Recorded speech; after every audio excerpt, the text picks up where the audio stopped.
3월 1일 토요일 새벽기도 오신 여러분들 축복하고 환영합니다. 다 함께 사도신경으로 3월 1일 토요일 새벽기도회를 시작하겠습니다. 나는 전능하신 아버지 하나님 천지의 창조주를 믿습니다.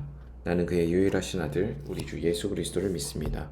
그는 성령으로 잉태되어 동정녀 마리아에게서 나시고 본디오 빌라도에게 고난을 받아 십자가에 못 박혀 죽으시고 장사된 지 사흘 만에 죽은 자 가운데서 다시 살아나셨으며 하늘에 오르시어 전능하신 아버지 하나님 우편에 앉아 계시다가 거기로부터 살아있는 자와 죽은 자를 심판하러 오십니다.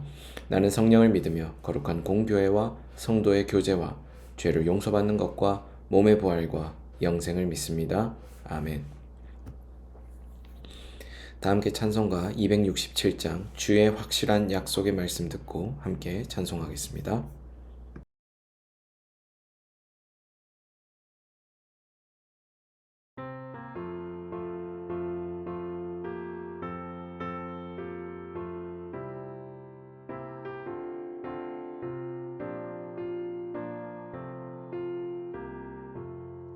주의 확실한 약속의 말씀 듣고 주만 믿으면 구원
이 시간에는 공동의 기도 제목을 위해서 함께 기도하겠습니다. 첫 번째로는 나라를 위해서 함께 기도하겠습니다. 나라를 위해서 함께 기도할 때에는 우리나라의 청년들을 위해서 함께 기도하겠습니다. 우리나라의 청년들이 진학과 취업과 결혼이라는 인생의 과업을 수행하는 과정 가운데 큰 어려움들을 겪고 있습니다. 바라기는 청년들이 이 인생의 과업을 잘 수행해 나갈 뿐만 아니라 이 과업을 수행하는 동안에 모든 필요한 것들을 공급하시는 공급주 되시는 하나님을 만나고 귀한 다음 세대로 잘 세워져 갈 수 있도록 위해서 함께 기도하도록 하겠습니다. 두 번째로는 국내외 선교를 위해서 함께 기도하겠습니다. 국내외 선교를 위해서 함께 기도할 때에는 김병년 목사님께서 섬기고 계시는 복음과 상황을 위해서 함께 기도하겠습니다. 복음과 상황이 복음으로 역사와 사회를 잘 조명해 가고 또 이 복음과 상황을 섬기시는 김병년 목사님과 이하 기자들과 또 여러 가지 모양들로 섬기는 합심하여 섬기는 이들이 맡기신 사명을 잘 감당할 수 있도록 또 위해서 함께 기도하도록 하겠습니다. 세 번째로는 삼성동안교회를 위해서 함께 기도하겠습니다. 삼성동안교회를 위해서 함께 기도할 때에는 주일 예배와 모임을 위해서 또 교육자들을 위해서 함께 기도하겠습니다. 주일 가운데 진행되는 예배가 있습니다. 유아 유치부에서부터 작년부에 이렇게까지 드려지는 예배와 또 2부에 진행되는 2부 순서들이 있습니다. 그리고 새가족부 모임, 여러 가지 또 부서마다 진행되는 모임들이 있는데 바라기는 복음의 접촉성으로 잘 세워질 수 있도록 위해서 기도해 주시고 이 모임이 수고하시는 여러 손길들이 있습니다. 그분들을 통하여서 이 모임 잘 세워져 갈 수 있도록 또 위해서 함께 기도하겠습니다.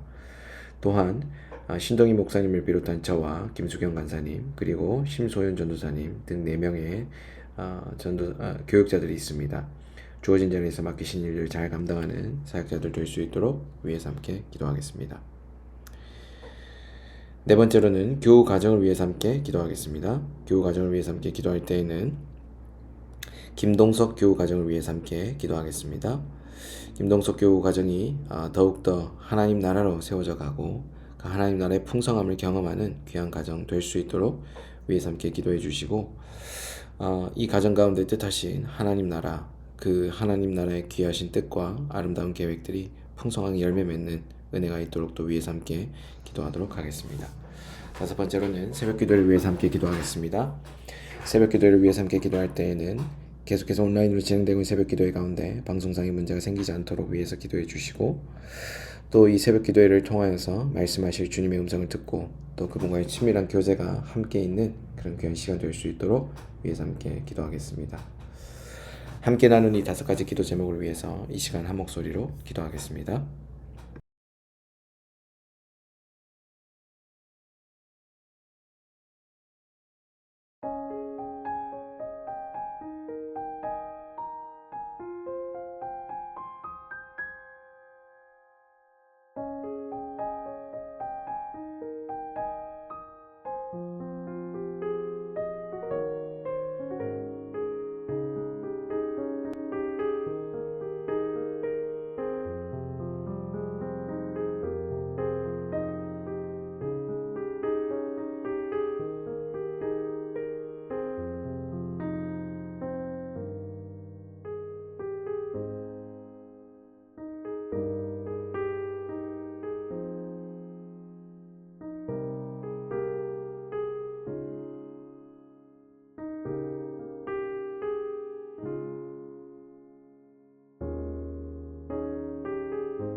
예수님 이름으로 기도합니다. 아멘.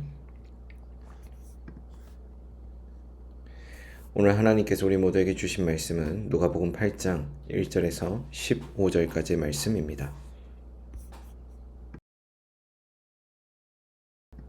누가복음 8장 1에서 15절까지의 말씀을 한 절씩 교독한 이후에 말씀의 은혜를 나누겠습니다. 한 절씩 교독합니다. 그 후에 예수께서 각 성과 마을에 두루 다니시며 하나님의 나라를 선포하시며 그 복음을 전하실세 12제자가 함께 하였고 또한 악귀를 쫓아내심과 병 고침을 받은 어떤 여자들 곧 7 귀신이 나간 자 막달라인이라 하는 마리아와 헤롯의 청지기 구사의 아내 요한나와 수산나와 다른 여러 여자가 함께하여 자기들의 소유로 그들을 섬기더라. 각 동네 사람들이 예수께로 나와 큰 무리를 이루니 예수께서 비유로 말씀하시되 씨를 뿌리는 자가 그 씨를 뿌리러 나가서 뿌릴새 더러는 길가에 떨어짐에 밟히며 공중의 새들이 먹어버렸고 더러는 바위 위에 떨어짐에 싹이 났다가 습기가 없으므로 말랐고 더러는 가시떨기 속에 떨어짐에 가시가 함께 자라서 기운을 막았고 더러는 좋은 땅에 떨어짐에 나서 100배의 결실을 하였느니라. 이 말씀을 하시고 외치시되 들을 귀 있는 자는 들을지어다. 제자들이 이 비유의 뜻을 물으니 이르시되 하나님 나라의 비밀을 아는 것이 너희에게는 허락되었으나 다른 사람에게는 비유로 하나니 이는 그들로 보아도 보지 못하고 들어도 깨닫지 못하게 하려 함이라. 이 비유는 이러하니라. 씨는 하나님의 말씀이요 길가에 있다는 것은 말씀을 들은 자니 이에 마귀가 가서 그들이 믿어 구원을 얻지 못하게 하려고 말씀을 그 마음에서 빼앗는 것이요 바위 위에 있다는 것은 말씀을 들을 때에 기쁨으로 받으나 뿌리가 없어 잠깐 믿다가 시련을 당할 때에 배반하는 자요 가시떨기에 떨어졌다는 것은 말씀을 들은 자이나 지내는 중 이 생의 염려와 재물과 향락의 기운이 막혀 온전히 결실하지 못하는 자요 좋은 땅에 있다는 것은 착하고 좋은 마음으로 말씀을 듣고 지켜 인내로 결실하는 자니라. 아멘. 오늘 우리가 함께 읽은 누가복음 8장 1에서 15절까지의 말씀에서는 예수님께서 복음을 전파하실 때 함께했던 사람들에 대한 언급이 등장하고 또한 씨 뿌리는 비유를 말씀하시고 해석하시는 내용이 이어지고 있습니다. 크게 내용을 세 부분으로 나누어서 함께 살펴볼 수 있을 것 같은데요. 첫 번째는 1절부터 3절까지의 단락에서 예수님께서 복음을 전파하실 때 함께했던 사람들에 대한 언급, 그리고 4절부터 11절까지는 이 씨 뿌리는 비유에 대한 비유로 이르시는 것들, 그리고 1절부터는 11절부터 15절까지는 이 비유에 대한 해석이라고 우리가 나누어서 살펴보겠습니다. 먼저 1절부터 3절까지입니다. 이 단락에서는 예수님께서 복음을 전파하실 때 함께했던 사람들에 대해 언급하시는 장면이 등장합니다. 여기 예수님과 함께했던 사람들은 많은 사람들 가운데 아주 소수에 속하는 사람들이었고 주님의 사역에 동참한 사람들이었습니다. 그들 가운데 12제자는 예수님께서 친히 많은 무리 가운데서 복음의 증인으로 삼으시기 위해 택하여 세운 자들이고 여인들은 자원하여 자신들이 소유하고 있는 것들로 예수님의 사역을 위해 봉사했던 자들입니다. 예수님은 그들을 모두 받아주십니다. 그것은 우리가 특별한 부르심을 받았거나 또는 자원하여 섬기고자 할 때 예수님은 이와 같이 우리를 수용하신다라는 것을 나타내기도 합니다. 우리가 예수님께로부터 부름을 받았다라는 사실은 우리가 무엇을 가지고 있고 또 우리의 어떠함이 그러한 사실들을 증명하기 때문이 아닙니다. 바로 예수님께서 그와 같은 것들을 수용하시고 일방적으로 수용하신 바로 그분의 은혜가 있었기 때문에 오늘 우리는 그 부르심에 따라서 살아갈 수 있게 되는 것이죠. 저와 여러분들이 그런 귀한 삶을 살아내는 존재임을 잊지 않으시는 그러한 은혜가 뒤따르는 여러분들 되시기를 주의 이름으로 축복합니다. 이어서 4절부터 10절까지의 말씀입니다. 씨 뿌리는 비유에서 농부는 하나님이시고 씨는 말씀이라고 일컫고 있습니다. 그리고 밭은 우리의 마음을 의미한다라고도 그 뒤에 이어지는 11절 이하에 이어지는 단락에서 이야기가 되고 있죠. 하나님은 우리 마음에 말씀의 씨를 뿌리십니다. 그러므로 우리가 우리의 마음이 옥토와 같이 말씀을 받을 준비가 되어 있다면 그 말씀은 반드시 우리에게 열매를 가져다 줍니다. 특별히 씨는 가장 작은 것일지라도 그 안에 생명력을 가지고 있기 때문에 무한한 가능성을 가지고 있습니다. 실제로 좋은 밭에 뿌린 한 알의 씨는 많은 결실을 가지고 옵니다. 이렇게 거둔 씨앗을 매년마다 반복하여 심는다면, 그리고 그 씨앗이 자라서 결실을 가지고 올 수 있는 환경이 마련된다면, 비록 하나의 작은 씨앗일지라도 언젠가는 세상을 가득 채울 수 있습니다. 따라서 예수님께서 우리에게 씨 뿌리는 비유를 통하여 주고자 하시는 말씀은 무엇이냐면, 말씀을 믿음으로 받을 때 그 말씀이 우리를 통하여 얼마나 크게 역사할 수 있는지 가르쳐 주시기 위함이었다라고 볼 수 있는 것이죠. 이처럼 씨 뿌리는 비유는 말씀이 우리 가운데 역사하시기 위해 무엇보다 우리의 마음이 가장 중요하다는 것을 보여준다라고 할 수 있습니다. 그래서 예수님은 이 비유를 통해 말씀을 받을 때 나타나는 4가지 마음에 대해서 말씀해 주십니다. 첫 번째, 그것이 이제 11절 이하에 나오는 내용인데, 첫 번째는 바로 길가와 같은 마음입니다. 이 길가와 같은 마음은 도대체 어떠한 것들을 상징하는 걸까요? 우리 5절에서도 이야기되고 있는 것처럼 길가에 떨어지고 밟히고 공중의 새들에게 먹혀버렸다라는 표현이 나옵니다. 이 말씀에서 우리가 알 수 있듯이 우리는 길가와 새들이라는 말에 주목해야 합니다. 주님은 제자들에게 이 말씀에 대해 해석한 말씀을 다음과 같이 말씀해 주십니다. 12절에 길가에 있다는 것은 말씀을 들은 자이고 이에 마귀가 가서 그들이 믿어 구원을 얻지 못하게 하려고 그 마음에서 빼앗는 것이다 라고 12절에서 해석해 주고 있습니다.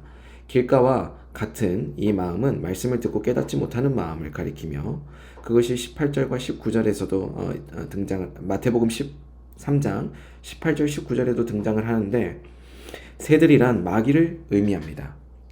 바울은 말세가 가까우면 이기심에 사로잡힌 자들이 많아질 것인데, 그들은 귀는 가려져서 진리를 듣지 못하고 오직 자신의 욕심을 충족시키는 일에만 관심을 둘 것이라고 합니다.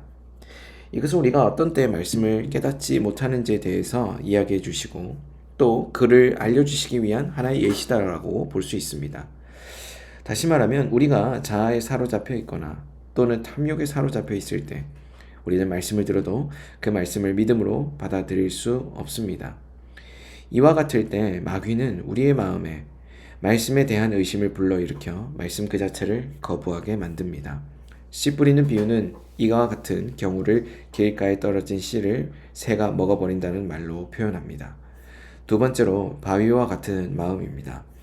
바위와 같은 마음, 6절에 나오죠. 덜어는 바위 위에 떨어지고 싹이 났다가 습기가 없으므로 말라버렸다. 바위 위에 떨어진 씨는 싹이 날지라도 습기가 없으므로 말라버린다 라는 설명이 나오죠.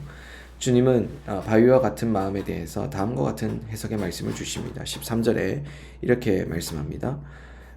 바위 위에 있다는 것은 말씀을 들을 때 기쁨으로 받으나 뿌리가 없어 잠깐 믿다가 시련을 당할 때에 배반하는 자. 바위 위에 있다는 말은 견고하지 못한 마음을 가리킵니다. 견고하지 못한 마음은 항상 요동하죠. 성경은 견고하지 못한 마음을 바람에 나는 바람에 밀려 요동하는 바다 물결에도 비유합니다. 이런 마음을 소유한 사람은 열매를 맺을 수 없다라고 말씀합니다. 오직 믿음으로 구하고 조금 더 의심하지 말라. 의심하는 자는 마치 바람에 밀려 요동하는 바다 물결 같으니 이런 사람은 무엇이든지 주께 얻기를 생각지 말라. 두 마음을 품어 모든 일에 일정함이 없는 자로다. 이것이 바로 야고보서 1장 6절에서 8절까지의 말씀입니다. 우리의 마음이 환경에 따라 쉽게 요동한다면 주님께서 우리의 마음에 뿌린 말씀의 씨가 싹이 나서 열매를 맺을 수 없습니다. 씨가 싹이 나서 열매를 맺기까지 시간이 필요합니다. 그때까지 요동함이 없이 기다려야 합니다. 그렇지 않고 열매에 대한 조급한 마음으로 이곳저곳 심겨진다면 그 나무는 열매를 맺지 못하고 오히려 뿌리를 내리지 못한 채 말라 죽고 말 것입니다. 바울은 바다를 향해 항해하는 도중에 풍랑을 만나 살 소망조차 가질 수 없는 환경 속에서도 나는 내게 말씀하신 그대로 되리라고 하나님을 믿노라. 이 사도행전 27장 25절의 말씀처럼 말하며 조금도 요동하지 않습니다. 우리의 마음은 어떻습니까? 바위와 같이 깊게 뿌리 내리지 못하는 그런 마음입니까? 저와 여러분들이 그 마음에서 돌이켜 말씀의 씨앗이 깊게 뿌리 내리는 그런 귀한 인생들 되시기를 주의 이름으로 축복합니다. 이어서 7절입니다. 7절은 가시떨기와 같은 마음에 대해서 이야기합니다. 가시떨기는 이스라엘 어느 곳에서나 흔히 볼 수 있는 나무이죠. 이것은 잎이 담쟁이와 비슷하고 입 주위에 수많은 날카로운 가시들이 존재합니다.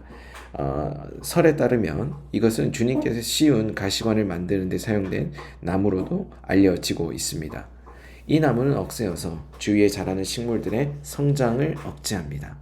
본문에서 이 이생의 염려와 재물과 향락의 기운이 막혀라는 말이 등장하는데, 딸기나무가 자라서 주위에 있는 식물들을 질식시켜버려서 더 이상 자라지 못하게 하는 것처럼 이생의 염려와 재물과 향락은 우리의 믿음의 마음을 질식시켜버려 열매를 맺을 수 없게 한다는 것을 말해줍니다. 실제로 우리가 성경을 살펴보면 세상의 염려와 부하고자 하는 욕망들이 어떻게 하나님의 백성들로 하여금 하나님 나라의 그 축복에 참여하지 못하게 하는지를 알게 됩니다. 실제로 출애굽한 이스라엘의 첫 세대는 젖과 꿀이 흐르는 땅을 약속받았음에도 불구하고 염려와 근심을 떨쳐버리지 못함으로 인하여 광야에서 방황하다가 죽었습니다. 그들은 하나님의 능력과 구원을 직접 체험한 자들이었습니다. 그들은 어떻게 바로가 하나님의 능하신 손 아래 굴복했는지 알고 있었고, 또한 그들이 홍해 앞에서 생명의 위협을 당하고 있었을 때 하나님께서 능하신 손으로 홍해를 가르시고 자신들을 구출해 주신 것을 경험한 자들이었습니다. 그럼에도 불구하고 그들은 항상 염려와 근심 가운데 살았습니다. 어쩌면 그들에게 염려와 근심은 그들이 애굽에서 노예로 사는 동안 생활화된 것인지도 모릅니다. 애굽이 노예 생활할 때 그들에게 있어서 매일 어떤 일이 일어날지 몰랐기 때문에 항상 두려움과 염려 가운데 살 수밖에 없었을 것입니다. 그러나 지금은 과거 애굽에서의 생활과는 전혀 다르죠. 이스라엘을 학대하는 애굽 사람들은 그들 가운데 존재하지 않았고, 또한 그들은 하나님의 보호 아래에 있었습니다. 그런데 그럼에도 불구하고 그들은 여전히 애굽에서 노예로 사는 동안 가졌던 두려움과 염려로부터 자유롭지 않았습니다. 그래서 그들은 하나님의 능하신 손 아래에 있었음에도 불구하고 염려했고 두려워합니다.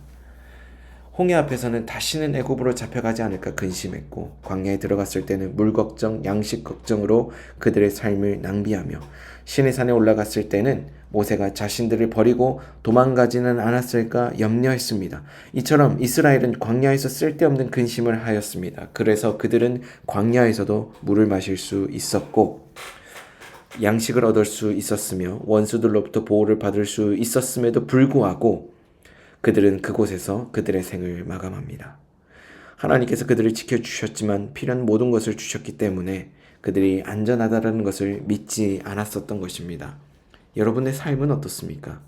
바로 가시떨기와 같은 마음으로, 두려운 마음과 그리고 떨리는 그 마음이 하나님께서 역사하실 것을 향하는 것이 아니라 내 안전이 어떻게 위협당할지에 대한 것에 향해 있지는 않습니까?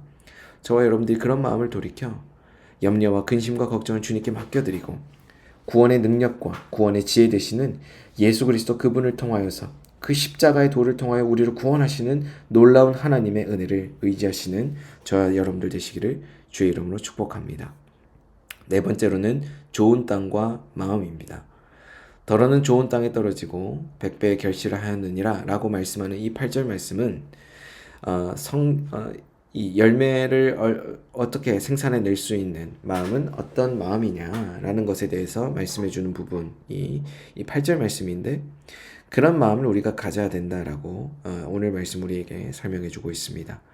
예수님은 씨 뿌리는 비유를 통하여서 우리의 마음이 좋은 땅과 같이 되게 하기 위해 해야 할 일과 해서는 안 되는 일이 무엇인지를 말씀해 주십니다. 우리는 말씀을 받을 때 우리의 마음이 길가와 같아서 안 되고 바위와 같아서도 안 되며 가시떨기와 같아서도 안 됩니다. 여기 길가와 같은 마음은 말씀에 대한 닫힌 마음을 뜻하는데, 바위와 같은 마음은 말씀을 받을 때 확고한 믿음을 갖지 못한 연약한 마음, 열매를 맺기 위해서 가시떨기와 같은 마음이 되어서도 안 된다라는 점들을 전제하고, 우리는 이 세 가지 상태를 버린 채 바로 우리가 진짜 가져야 될 마음, 그 옥토가 되어야 된다는 것을 강조하고 있습니다.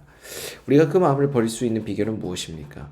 농부가 어떻게 거친 땅을 개간하여 좋은 땅을 만드는지 살핀다면 우리의 마음을 어떻게 좋게 만들어갈 수 있는지 그 영감을 얻을 수 있을 것입니다. 개간한 땅으로부터 풀과 나무를 베어내고 삽으로 그 땅을 일구고 돌과 나무와 뿌리들을 골라내서 거름을 줄 것입니다. 곡식을 심기 시작한 후에도 농부는 해마다 이와 같은 일을 반복할 것입니다. 이를 위하여서 참 열심히 일하는 농부를 보면 하나님이 떠오릅니다. 말씀을 통하여 하나님께서 선하시고 기뻐하시고 온전하신 뜻이 우리 가운데 이루어지는 가운데 하나님께서 농부와 같이 우리 가운데 역사하시고 일하신다라는 것이죠. 그 하나님께서 말씀을 통하여서 우리 가운데 역사하시는 것, 즉 말씀이 육신이 되어 우리 가운데 찾아오신 예수 그리스도는 말씀을 통하여서 역사하신다라고 우리 가운데 선포하신 하나님의 역사의 절정체입니다. 하나님 그 자신이 말씀이시면서 동시에 육신을 입고 우리 가운데 찾아오셔서 우리 가운데 은혜와 진리가 충만케 하셨던 바로 그분의 역사. 그분의 역사가 우리 가운데 들려지고 수용되고 그것이 나타나게 될 때 우리의 마음의 밭은 자연스럽게 열매 맺는 밭으로 변화되게 됩니다. 말씀이 우리 가운데 육신이 되었다는 것은 말씀이 개념과 관념과 추상에만 머무는 것이 아니라 우리의 삶에 구체적으로 드러난다는 것을 뜻합니다. 예수 그리스도 그분이 말씀을 구체적으로 성취하신 분이기 때문에 은혜와 진리가 충만하도록 우리 가운데 그것을 가지고 오신 진리의 성령님으로 충만하신 바로 그분이셨기 때문에 우리가 그분을 의지할 때 우리의 마음의 밭이 진리를 수용하고 그것으로 충만케 되는 말씀의 밭으로 변화될 수 있다라는 것이죠. 사랑하는 여러분, 은혜와 진리를 충만케 하시는 말씀이 육신이 되어 우리 가운데 찾아오신 예수 그리스도께로 나오시기 바랍니다. 그분이 우리 가운데 거하실 때 우리의 삶은 아름다운 열매를 맺어가는 귀한 인생들이 될 것입니다. 저와 여러분들의 인생이 바로 그와 같은 인생이 되며 나아가 그 인생으로 되게끔 변화시켜 주신 주님께 찬양과 영광을 돌리며 더욱더 주님을 기뻐하는 우리 모두가 되기를 주의 이름으로 축복합니다. 함께 기도하겠습니다. 주님, 은혜와 진리로 충만케 하시는 말씀이 육신되어 우리 가운데 찾아오신 그 주님을 의지하는 우리가 되게 하여 주옵소서. 우리의 삶에 길가에 뿌려진 씨처럼, 바위 위에 내려진 씨처럼, 가시덤불 가운데 내려진 씨앗처럼 그와 같은 인생으로 살아가고 있는 모습들이 보일 때가 있습니다.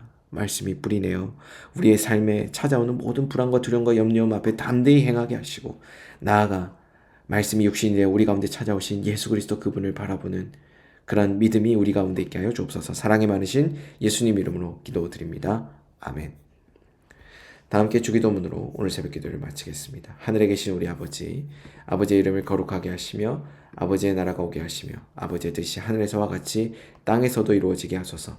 오늘 우리에게 일용할 양식을 주시고 우리가 우리에게 잘못한 사람을 용서하여 준 것 같이 우리 죄를 용서하여 주시고 우리를 시험에 빠지지 않게 하시고 악에서 구하소서. 나라와 권능과 영광이 영원히 아버지의 것입니다. 아멘. 이 시간 이후에는 각자 가진 기도 제목을 위해서 기도하겠습니다.